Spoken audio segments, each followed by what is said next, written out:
Hello વિદ્યાર્થી મિત્રો, જેમ બે બધા વિદ્યાર્થી મિત્રોને જેમ બે ગ્રુપ ઓફ સ્કૂલની અંદર સ્વાગત છે દીકરાઓ તમારું. આગળના સેશનની અંદર આપણે લિનાર્ડ જે છે એનો ફોટો ઇલેક્ટ્રિક અસરનો પ્રેક્ટિકલ ભણેલા હતા. આ જે છે એ ત્રણ પ્રેક્ટિકલો આપણે ભણેલા હતા. એ ત્રણ પ્રેક્ટિકલો પરથી હવે આપણે એ જે છે એ ચર્ચા કરવાની છે કે ફોટો ઇલેક્ટ્રિક અસર જે છે તે ફોટો ઇલેક્ટ્રિક અસર પર તીવ્રતા કઈ રીતે આધાર રાખશે, પછી ફોટો ઇલેક્ટ્રિક અસર ઉપર જે છે એ તીવ્રતાને આધારે કઈ રીતે જે છે એ આધાર રાખશે. બીજું, ફોટો ઇલેક્ટ્રિક જે પ્રવાહ જે છે એ આવૃત્તિ ઉપર કઈ રીતે આધાર રાખશે, સ્ટોપિંગ પોટેન્શિયલ એટલે કે સ્થિતિમાન ઉપર કઈ રીતે આધાર રાખશે. તો આપણે આવૃત્તિ, તીવ્રતા અને વિદ્યુત સ્થિતિમાન પર કઈ રીતે ફોટો ઇલેક્ટ્રિક અસર આધાર રાખે છે એના વિશેની વાત કરવાની છે. ઓકે, ચલો.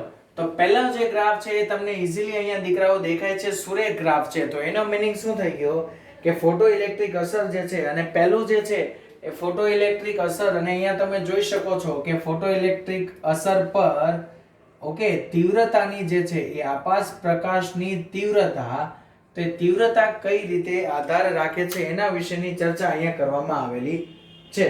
ઓકે, જો હવે એવું આપણે અહીંયા વાત કરીએ કે જો આપણે રેડિયેશન જે છે એની કોઈ આવૃત્તિ આપણે ફિક્સ રાખી દઈએ. શું કરીએ કે અહીંયા જે છે તમને એવું કહેવામાં આવેલું છે કે ભાઈ કોઈ આવૃત્તિ જે છે એ આવૃત્તિને કેવી રાખી દો, ફિક્સ, એટલે કે આવૃત્તિ જે છે એને અચળ રાખી દો. ઓકે, તો અચળ આવૃત્તિ વાળો પ્રકાશ જ્યારે આપાત કરવામાં આવે છે, ઓકે, ત્યારે શું થશે કે જ્યારે એને આપણે પ્લેટ ઉપર આપાત કરીશું ને ત્યારે જે આપણો એક્સલરેટિંગ પોટેન્શિયલ ડિફરન્સ છે બે ઇલેક્ટ્રોડ વચ્ચે એ કેવો રહેશે, ફિક્સ રહેશે. મીન્સ કે આજે તમને અહીં આપેલો છે ને પ્રવેગિત વોલ્ટેજ, ઓકે, તો એના વાત કરવામાં આવેલી છે કે વોલ્ટેજ, અને એ પણ ક્યાં, તો આપણા જે બે ઇલેક્ટ્રોડ છે કે જેને આપણે કેથોડ અને એનોડ જે છે કહીએ છીએ, તો એ બે ઇલેક્ટ્રોડ વચ્ચેનો જે વોલ્ટેજ છે એ કેવો રહેશે, અચળ જળવાઈ રહેશે જો આવૃત્તિ અચળ રાખશો તમે તો. ઓકે, તો હવે શું થશે કે જો આ બંને વસ્તુ આપણે અચળ રાખીએ તો ફોટો ઇલેક્ટ્રિક પ્રવાહ જે છે એ આપણને આકાશ પ્રકાશની તીવ્રતાના સમપ્રમાણમાં મળે. એટલે કે એનો જે ગ્રાફ છે એ ગ્રાફ આપણને કેવો મળે, એકદમ સુરેખ જે ગ્રાફ છે એ આપણને મળશે, જેમ અહીંયા આકૃતિમાં દોરેલો છે જે તમને દેખાય છે. ઓકે, જેના આધારે આપણે કહી શકીએ કે ભાઈ ફોટો ઇલેક્ટ્રિક અસર જે છે એ આપાત પ્રકાશની તીવ્રતાના સમપ્રમાણમાં છે. તો ફોટો ઇલેક્ટ્રિક અસર ઉત્પન્ન થાય તો એ તો ફોટો ઇલેક્ટ્રોનને કારણે ઉત્પન્ન થાય. હવે જેટલી ફોટો ઇલેક્ટ્રિક અસર વધારે એટલા જ આપણા ફોટો ઇલેક્ટ્રોન્સનું મૂલ્ય પણ વધારે હશે. તો આપણે એવું કહી શકીએ કે ભાઈ આપાત પ્રકાશની જે તીવ્રતા છે એના જ અનુસંધાનમાં ફોટોન જે છે એનું ઉત્સર્જન થાય છે. સોરી, ફોટોન નહીં, ફોટો ઇલેક્ટ્રોનનું ઉત્સર્જન થાય છે. ઓકે, ચલો. તો નંબર ઓફ ફોટો ઇલેક્ટ્રોન્સ જે છે પર સેકન્ડ એ આપાત પ્રકાશની જે તીવ્રતા છે એના ઉપર ડાયરેક્ટલી આધાર રાખે છે. ઓકે, ચલો. બીજું કે ફોટો પ્રવાહ જે છે એ ફોટો પ્રવાહની વાત કરીએ તો જે ફોટો પ્રવાહ છે, ફોટો કરંટ જે છે એ ફોટો પ્રવાહ ડાયરેક્ટલી પ્રોપોર્શનલ ટુ શું હોય છે, ફોટો ઇલેક્ટ્રોન. હવે જેટલા ફોટો ઇલેક્ટ્રોનનું મૂલ્ય વધારે, જેટલા નંબર ઓફ ફોટો ઇલેક્ટ્રોન વધારે એટલો જ મોટો ફોટો વિદ્યુત પ્રવાહ જે છે એ આપણને જે તે પણ આપણી સર્કિટ હશે તે સર્કિટમાંથી આપણને મળશે. ઓકે દીકરાઓ, ચલો. તો આગળ જે છે એ હવે ચર્ચા કરીએ કે શું છે ખરેખર અને કઈ રીતે આ જે છે એ ઉપયોગી બનશે. તો નંબર ઓફ ફોટો ઇલેક્ટ્રોન્સ જે છે એ પર સેકન્ડ એ તીવ્રતા જે છે, ઓકે, જે આપણે આપાત કરીએ છીએ, જે તીવ્રતાનો પ્રકાશ આપણે આપાત કરીએ છીએ, તો ફોટો પ્રવાહ ફોટો ઇલેક્ટ્રોન ઉપર આધાર રાખે તો ફોટો ઇલેક્ટ્રોનનું ઉત્સર્જન આપાત પ્રકાશની તીવ્રતા ઉપર આધાર રાખશે, ડાયરેક્ટલી પ્રોપોર્શનલ ટુ. ચલો, તો ફોટો ઇલેક્ટ્રોન ઉત્સર્જન પર યુનિટ ટાઈમ જે છે એ ડાયરેક્ટલી પ્રોપોર્શનલ ટુ આપાત પ્રકાશની તીવ્રતા. આપાત પ્રકાશની તીવ્રતા ઉપર ડાયરેક્ટલી જે છે એ અસર કરે છે. જેમ તમે તીવ્રતા વધારશો એમ તમારો ફોટો પ્રવાહ વધશે. કેમ? કેમ કે તીવ્રતા જેમ વધશે એમ ફોટો ઇલેક્ટ્રોન વધશે, અને ફોટો ઇલેક્ટ્રોન વધશે એમ ફોટો પ્રવાહ વધશે. ઓકે, ચલો. તો વધારે અને વ્યવસ્થિત દીપમાં જે આ બીજો ગ્રાફ છે એના આધારે આપણે જોઈએ કે જેમાં આપણે જોઈશું કે ભાઈ ઇફેક્ટ જે છે એ પોટેન્શિયલની ઇફેક્ટ કઈ રીતે બને તે. ચલો તો હવે તમને દેખાય છે મેં બીજો જે ગ્રાફ છે ને એમાં જુદી જુદી તીવ્રતા વાળા ત્રણ જે છે એ પ્રકાશ લીધેલા છે, I1 I2 અને I3. તો પહેલા કોઈ એક ગ્રાફ જે છે એના વિશેની ચર્ચા કરી લઈએ, પછી ત્રણેય ગ્રાફ વિશે, એટલે કે આ જે છે આ જ ગ્રાફના ત્રણ ગ્રાફ I1 I2 અને I3 વાળા, તો એ ત્રણેય ગ્રાફ વિશે પછી આપણે પર્ટિક્યુલરલી જે છે ચર્ચા કરીશું. પહેલા કોઈ એક ગ્રાફ માટે આપણે ચર્ચા કરી દઈએ. ઓકે, હવે ધારી લો કે આપણે I1 જેટલી તીવ્રતા ધરાવતું અને F1 જેટલી કંઈ આવૃત્તિ ધરાવતું એક રેડિયેશન છે એ આપણે આપાત કરીએ છીએ. ઓકે, તો એ જ્યારે આપાત કરીશું તો શું થશે કે આપણો જે પોઝિટિવ પોટેન્શિયલ છે એ ધીમે ધીમે શું થવા માંડશે? વધવા માંડશે. ઓકે, પોઝિટિવ પોટેન્શિયલ જે છે જેને આપણે એક્સલરેટિંગ પોટેન્શિયલ કહીએ છીએ, પ્રવેગિત પોટેન્શિયલ કહીએ છીએ. કેમ સર પ્રવેગિત પોટેન્શિયલ? કેમ કે આગળની લિનાર વાળી પ્રેક્ટિકલની વાત કરો તો એનોડ બાજુ જે આપણો વોલ્ટેજ હોય જે ઇલેક્ટ્રોનને પોતાની તરફ ખેંચે છે, શું કરે છે? ઇલેક્ટ્રોનને પ્રવેગિત કરે છે. જે ઉત્સર્જન પામતા ઇલેક્ટ્રોન છે, ઓકે, ફોટોઇલેક્ટ્રિક અસર થઈને કમ્પ્લીટ થઈને જે ઉત્સર્જન પામતા ઇલેક્ટ્રોન છે એના પાસે એટલી પૂરતી ઉર્જા હોવાની નથી કે તે પોતે એનોડ સુધી પહોંચે. તો આપણે એને એનોડ સુધી પહોંચાડવાના છે, ત્યારે જ આખી સર્કિટ કમ્પ્લીટ થશે અને તો જ સર્કિટમાંથી વિદ્યુત પ્રવાહ જે છે એનું વહન થશે. તો જો તમારે એને એનોડ સુધી પહોંચાડવા હોય તો શું કરવું પડે? તો એનોડ બાજુનો જે ભાગ છે એનો પોટેન્શિયલ તમારે વધારવો પડે. તો એનોડ બાજુનો જે વોલ્ટેજ છે એને બીજું કહેવામાં આવે છે પ્રવેગિત વોલ્ટેજ. કેમ સર પ્રવેગિત વોલ્ટેજ? કેમ કે આ જે છે તે મુક્ત થતા જે ફોટો ઇલેક્ટ્રોન છે એને શું કરે છે? પ્રવેગિત કરે છે પોતાની તરફ. ઓકે, એટલે આ જે વોલ્ટેજ છે એને શું કહેવામાં આવે છે? પ્રવેગિત વોલ્ટેજ જે છે એ કહેવામાં આવે છે. ક્લિયર? ચલો, તો ક્યાં સુધી આ જે પ્રવેગિત વોલ્ટેજ જે છે વધતો જશે જ્યાં સુધી ફોટો ઇલેક્ટ્રિક વિદ્યુત પ્રવાહ આપણને મહત્તમ ન મળે ત્યાં સુધી. ઓકે, જોઈ લો અહીંયાથી ધીમે ધીમે વધતો જાય છે. ક્યાં સુધી વધ્યો? જ્યાં સુધી ફોટો ઇલેક્ટ્રિક પ્રવાહ મહત્તમ ના મળ્યો ત્યાં સુધી. હવે એક એવી કોઈ કન્ડિશન બની જશે કે જ્યાંથી ફોટો ઇલેક્ટ્રિક પ્રવાહ જે છે એ કેવો થઈ જશે? મહત્તમ મળી જશે. ત્યાંથી ઉપર હવે વિદ્યુત પ્રવાહ જે છે જશે નહીં. તો જે આપણને આ મહત્તમ વિદ્યુત પ્રવાહ મળે તે મહત્તમ વિદ્યુત પ્રવાહ ફોટો ઇલેક્ટ્રોન્સ દ્વારા મળતો જે મહત્તમ વિદ્યુત પ્રવાહ છે એને કહેવામાં આવે છે સેચ્યુરેશન પ્રવાહ. યાદ રાખજો, જો મેં અહીંયા લખેલું છે એને શું કહેવામાં આવે છે? સેચ્યુરેશન પ્રવાહ. સેચ્યુરેશન કરંટ એને કહેવામાં આવે છે મહત્તમ કરંટ. અને એ પણ શાના દ્વારા મળે છે? ફોટો ઇલેક્ટ્રોન દ્વારા. ઓકે, તો મહત્તમ આપણને ફોટો કરંટ મળે ને ત્યાં સુધી જે એનોડ બાજુનો વોલ્ટેજ છે એ શું થતો રહે છે? વધતો જાય છે. જેવો તે મહત્તમ થઈ ગયો પછી એ વોલ્ટેજ કેવો થઈ જાય છે? સ્ટેડી થઈ જાય છે. ઓકે, પછી એ વોલ્ટેજ પોતે કેવો થઈ જાય છે? સ્ટેડી થઈ જાય છે. ક્લિયર? ચાલો, તો હવે આપણે આ જે સ્ટેજ છે એની વાત કરીએ તો આ સ્ટેજમાં જેટલા ઇલેક્ટ્રોન કેથોડ પ્લેટ પરથી ઉત્પન્ન થયેલા હતા એ બધા જ ઇલેક્ટ્રોન ક્યાં જતા રહેશે? એનોડ ઉપર ભેગા થઈ જશે. શું થઈ જશે?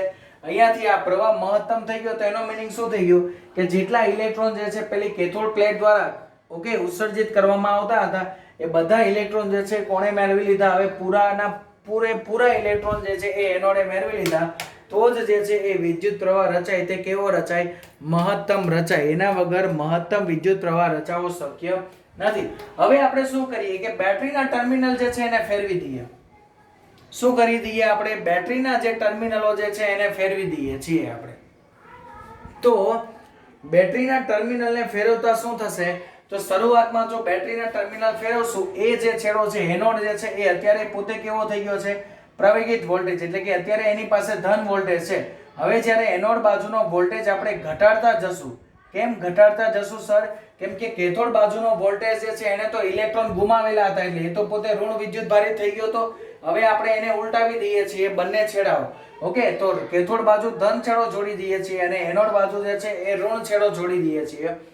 તો શું થશે કે એનોડ બાજુનો જે વોલ્ટેજ છે ને એ ધીમે ધીમે ઓલરેડી એની પાસે ધન વોલ્ટેજ હતો.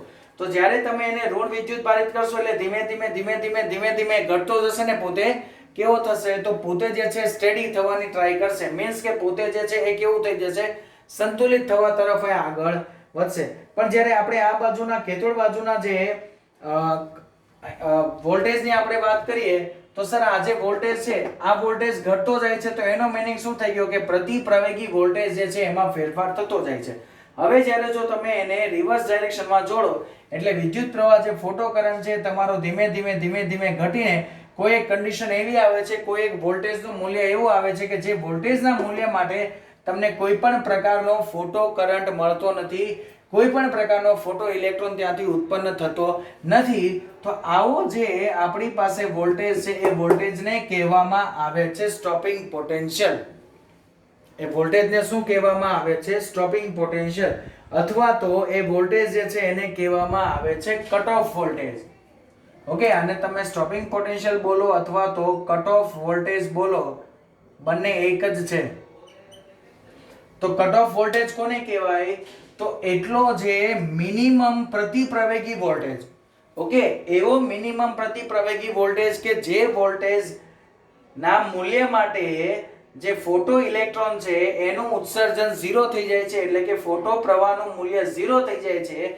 તો એવા વોલ્ટેજને કહેવામાં આવે છે સ્ટોપિંગ પોટેન્શિયલ અથવા તો કટ ઓફ વોલ્ટેજ. એવો જે વોલ્ટેજ છે એને શું કહેવામાં આવે છે? સ્ટોપિંગ પોટેન્શિયલ અથવા તો કટ ઓફ વોલ્ટેજ. ઓકે, ચાલો. તો ફોટો ઇલેક્ટ્રોન્સ જે છે એ હવે અહીંયા ઉત્પન્ન થાય છે, તો આપણે જોઈ ગયા કે સર જ્યારે આપણે એના ઉપર એનર્જાઇઝ કરીએ, એને એનર્જી આપે ત્યારે ફોટો ઇલેક્ટ્રોન ઉત્પન્ન થાય છે. તો ઉત્પન્ન થયેલા જે ફોટો ઇલેક્ટ્રોન છે તે ઉત્પન્ન થતા ફોટો ઇલેક્ટ્રોનની મહત્તમ ગતિ ઉર્જા જે હોય છે એ કેટલી હોય છે એના વિશેની ચર્ચા કરીએ. તો ઉત્પન્ન થતા ઇલેક્ટ્રોન જે છે એની ગતિ ઉર્જા k બરાબર 1/2 mv² is equal to E into v0 જેટલી હોય છે. E ઇન્ટુ v0 એટલે કે વર્ક ફંક્શન જેટલી. E ઇન્ટુ v0 એટલે શું થશે? v0 ની જે વેલ્યુ છે આને શું કહેવામાં આવે છે? v0 એટલે કે સ્ટોપિંગ પોટેન્શિયલ. v0 એટલે શું કહેવાશે? Stopping potential. E એટલે ઇલેક્ટ્રોનનો વિદ્યુતભાર, v ઇલેક્ટ્રોનનો વેગ, m જે છે એ ઇલેક્ટ્રોનનું દળ. પણ એ પણ કયા? જે ફોટો ઇલેક્ટ્રોન જે ઉત્સર્જન થતા હતા એ ઉત્સર્જન પામતા જે ફોટો ઇલેક્ટ્રોન્સ જે છે એ દીકરાઓ એના વિશેની વાત કરવામાં આવેલી છે. તો એનો મહત્તમ વેગ જે છે એ ફોટો ઇલેક્ટ્રોન્સનો જે સ્ટોપિંગ પોટેન્શિયલ વિશેની આપણે વાત કરીએ. ઓકે, તો એનો મહત્તમ વેગ જે છે એ v મેક્સિમમ ની વેલ્યુ ફોટો ઇલેક્ટ્રોનની સ્ટોપિંગ પોટેન્શિયલ લે કેટલી મળે છે? w બરાબર 1/2 mv² maximum is equal to ev0 જેટલી, કે જ્યારે કોઈ નવો ફોટો ઇલેક્ટ્રોન જે છે એ ઉત્પન્ન થતો નથી. ઓકે, તો જે સ્ટોપિંગ પોટેન્શિયલ છે એના દ્વારા થયેલું જે કાર્યની વાત કરીએ તો સ્ટોપિંગ પોટેન્શિયલ જે છે એ શું કરે છે? તો આ જે મહત્તમ ગતિ ઉર્જા ધરાવતો જે ઇલેક્ટ્રોન છે એ મહત્તમ ગતિ ઉર્જા ધરાવતા ઇલેક્ટ્રોનની ઉર્જા જે છે એ 0 કરવાનું કામ કરે છે. કોણ? Stopping potential. એટલે કે એનોડ તરફનો જે પોટેન્શિયલ હતો એની વિરુદ્ધ દિશામાંનો પોટેન્શિયલ, કે જેને આપણે પ્રતિ પ્રવેગિત પોટેન્શિયલ અથવા તો પ્રતિ પ્રવેગિત વોલ્ટેજ જે છે એવું પણ આપણે એને કહી શકીએ છીએ. ઓકે, ચાલો. હવે જે આનો આ પ્રેક્ટિકલ જે છે એ આપણે જુદી જુદી તીવ્રતાઓ માટે ઉપયોગ કરીએ અને જુદી જુદી તીવ્રતાનું રેડિયેશન લઈએ. મેં અહીંયા લીધેલો છે I1 I2 I3, જેમાં મહત્તમ તીવ્રતા I3 છે, એનાથી ઓછી I2 છે અને સૌથી ઓછી I1 છે. પણ બધા ગ્રાફ માટે દીકરાઓ એક વસ્તુ જે છે એ તમને નોર્મલી જોવા મળશે કે જ્યારે પણ આપણે જુદી જુદી તીવ્રતા, હા ફ્રીક્વન્સી કેવી રાખવાની? અચળ. ઓકે, તીવ્રતા કેવી રાખવાની છે? સોરી, આવૃત્તિ કેવી રાખવાની છે? f જે છે એ આવૃત્તિ જે છે એ કેવી છે? અચળ. તો અચળ આવૃત્તિ ધરાવતા તરંગ માટે જુદી જુદી તીવ્રતા જ્યારે આપણે આપાત કરીએ કોઈ ધાતુ ઉપર તો એ બધા જ માટે સ્ટોપિંગ પોટેન્શિયલ એક જ મળે. તો એનો મીનિંગ શું થઈ ગયો કે જે સ્ટોપિંગ પોટેન્શિયલ છે એટલે કે v0 નું મૂલ્ય જે છે એ તીવ્રતા પર આધારિત નથી. શું છે? તો એ તીવ્રતા ઉપર પોતે આધાર રાખતું નથી. તો શાના ઉપર આધાર રાખશે? તો એ જે છે એ આધાર રાખે છે આવૃત્તિ ઉપર. ઓકે, ચાલો જો અહીંયા હમણાં જોઈએ કે આવૃત્તિ ઉપર એ જે છે એ તીવ્રતા કઈ રીતે આધાર રાખે છે એના વિશેની ચર્ચા આપણો આજે છેલ્લો ગ્રાફ છે, જે ત્રીજો ગ્રાફ, એની અંદર આપણે કરીશું. ઓકે, ચાલો. તો અહીંયા તો જે છે એ ચર્ચા કરીએ આપણે કે સર v0 ની વેલ્યુ જે છે એ તીવ્રતા ઉપર આધાર રાખતી નથી, એટલે કે સ્ટોપિંગ પોટેન્શિયલ નું મૂલ્ય જે છે એ તીવ્રતા ઉપર આધાર રાખે નહીં. ક્યારે? કે જ્યારે તમે કોઈ એક ફિક્સ આવૃત્તિ ધરાવતું જે વિકિરણ છે એ તમે આપાત કરો ત્યારે. ઓકે, તો આને આધારે બીજું આપણે શું કહીએ કે ભાઈ મહત્તમ કાઇનેટિક એનર્જી વિશે આપણે વાત કરવું હોય તો બીજું આપણે એ કહી શકીએ કે ભાઈ મહત્તમ કાઇનેટિક એનર્જી ફોટો ઇલેક્ટ્રોનની જે છે એ તીવ્રતાથી કેવી છે? ઇન્ડિપેન્ડન્ટ છે. ઓકે, કેમ? કેમ કે સર V0 જે છે એના ઉપર મહત્તમ કાઇનેટિક એનર્જી આધાર રાખે કે મેક્સિમમ ની વેલ્યુ. તો V0 તીવ્રતા ઉપર આધાર નથી રાખતું, તો કે મેક્સિમમ ની વેલ્યુ જે છે એ પણ તીવ્રતાથી કેવી થાય? સ્વતંત્ર બને. ખ્યાલ આવ્યો? ચલો, તો આ જે છે એ અસર થઈ તીવ્રતાની. હવે જોઈએ આવૃત્તિની શું અસર થઈ તે. ઓકે, હવે જોઈએ કે આવૃત્તિની જે અસર છે એ આ ફોટો ઇલેક્ટ્રિક ઇફેક્ટ પર શું અસર કરશે અને સ્ટોપિંગ પોટેન્શિયલ ઉપર શું અસર કરે છે તે. ઓકે, ચલો, તો ફ્રીક્વન્સી જે છે એના માટે એવું જાણવામાં આવ્યું કે જ્યારે આપણે ઇન્સિડન્ટ રેડિયેશન જે છે એની કોઈ તીવ્રતા જે છે એ આપણે ફિક્સ રાખી દઈએ. શું કરી દઈએ? તીવ્રતા અચળ રાખી દઈએ. ઓકે, ચાલો અહીંયા હું લખી દઉં છું. આવૃત્તિ જે છે, સોરી, તીવ્રતા જે છે એ તીવ્રતાને આપણે શું કરી દઈએ? સમાન જે છે એ સેટ કરી દઈએ.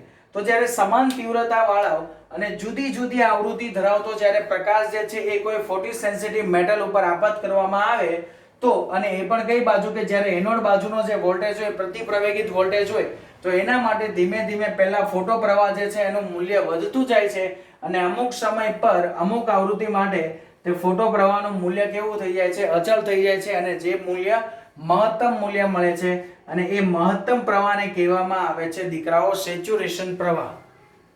આ જે મહત્તમ પ્રવાહ આપણને મળે છે એ પ્રવાહને આપણને શું કહીશું? તો આ જે પ્રવાહ જે છે એને આપણે કહીશું સેચ્યુરેશન પ્રવાહ. ઓકે, તો જ્યારે જુદી જુદી જે આવૃત્તિ ધરાવતો પ્રકાશ જે છે એ આપાત કરવામાં આવે છે ત્યારે તમે જોઈ શકો છો કે એ બાજુનો જે પોટેન્શિયલ છે, ઓકે, જે આપણો ધન પોટેન્શિયલ હતો, પોઝિટિવ પોટેન્શિયલ હતો, તો એ એનોડ બાજુનો જે પોટેન્શિયલ જે છે એ ધીમે ધીમે શું થતો જાય છે? રિડ્યુસ થતો જાય છે, ઘટતો જાય છે. ઓકે, અને એવી કોઈ કન્ડિશન આપણને છેલ્લે મળે છે કે નેગેટિવ ડાયરેક્શનમાં એ જે છે એ સ્ટોપિંગ પોટેન્શિયલ સુધી પહોંચે ત્યાં સુધી એ શું થતો જાય છે? ઘટતો જાય છે. તો અહીંયા આપણી પાસે ત્રણ જુદી જુદી જે આવૃત્તિ ધરાવતા પ્રવાહો જે છે એ તરંગો જે છે એ લેવામાં આવેલા છે. તો એ ત્રણેય તરંગોની આવૃત્તિને અનુલક્ષીને આપણને ત્રણ જે છે એ જુદા જુદા સ્ટોપિંગ પોટેન્શિયલ મળે છે. V03 નું મૂલ્ય ગ્રેટર ધેન V02 અને V01 ના મૂલ્ય કરતા. એટલે કે જેમ તમે આવૃત્તિ ઓછી લેશો એમ તમને સ્ટોપિંગ પોટેન્શિયલ ઓછો મળશે, જેમ આવૃત્તિ વધારે લેશો એમ તમારો સ્ટોપિંગ પોટેન્શિયલ કેવો થતો જશે? વધતો જશે. તો આને આધારે એક વસ્તુ ખબર પડી કે જે સ્ટોપિંગ પોટેન્શિયલ છે V0 નું મૂલ્ય છે એ તીવ્રતા નહીં પરંતુ આવૃત્તિ પર આધારિત છે. શાના ઉપર આધારિત છે? આવૃત્તિ પર. તો એના આધારે આપણે લખી શકીએ કે ભાઈ જે તે કણ ઉત્પન્ન થાય છે તે ઉત્પન્ન થતા કણની જે ગતિ ઉર્જા છે એ ગતિ ઉર્જા પણ શું છે? આવૃત્તિ ઉપર આધાર રાખે છે, નહીં કે તીવ્રતા પર. તીવ્રતા ઉપર એની કોઈ પણ અસર જે છે એ થતી નથી. ફક્ત આવૃત્તિ જ જે છે એના દ્વારા એના ઉપર કંઈક ને કંઈક અસર જે છે એ જોવા મળે છે. ઓકે દીકરાઓ, તો આ જે છે એ આપણા ત્રણે ત્રણ ગ્રાફ વિશેની જે છે એ વાત થઈ ગઈ. તો હવે આ ગ્રાફને આધારે શું વસ્તુ આપણને જાણવા મળે છે એના વિશેની વાત કરીએ તો સ્ટોપિંગ પોટેન્શિયલ જે છે એ સુરેખ રીતે, રેખીય રીતે જે છે એ આવૃત્તિના પ્રમાણમાં વધે છે, જે આપણને પહેલા ગ્રાફ દ્વારા જોવા મળે છે. ઓકે, બીજા ગ્રાફ દ્વારા એવું જોવા મળે છે કે ભાઈ અમુક જે ફ્રીક્વન્સી છે કે જે ફ્રીક્વન્સી સુધી, જ્યાં સુધી સ્ટોપિંગ પોટેન્શિયલ હોય ત્યાં સુધી કરંટ મળવાનો નથી, પણ સ્ટોપિંગ પોટેન્શિયલ થી વધારે જ્યારે તમે તીવ્રતા લઈ આવો કે સ્ટોપિંગ પોટેન્શિયલ થી વધારે તમે જ્યારે આવૃત્તિ લઈ આવો ત્યારે જે છે એમાંથી ઇલેક્ટ્રોનનું ઉત્સર્જન થવા માંડે છે. એટલે કે ફોટો ઇલેક્ટ્રિક અસર જે છે એ આપણને મળવા માંડે છે. તો જે મિનિમમ આવૃત્તિ માટે, ઓકે, જે ન્યૂનતમ આવૃત્તિ છે કે જે ન્યૂનતમ આવૃત્તિ માટે આપણને શું નથી મળતું? તો જે ન્યૂનતમ આવૃત્તિ માટે ઓકે, અને એ પણ કોની આવૃત્તિ? તો કે આપાત કરેલા પ્રકાશની ન્યૂનતમ આવૃત્તિ.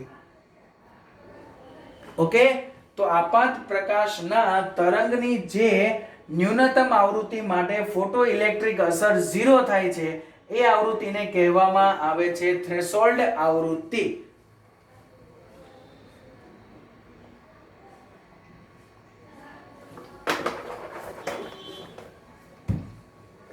એ જે આવૃત્તિ છે એને શું કહેવામાં આવે છે દીકરાઓ? તો આ જે આવૃત્તિ છે એને કહેવામાં આવે છે થ્રેશોલ્ડ આવૃત્તિ. ક્લિયર છે?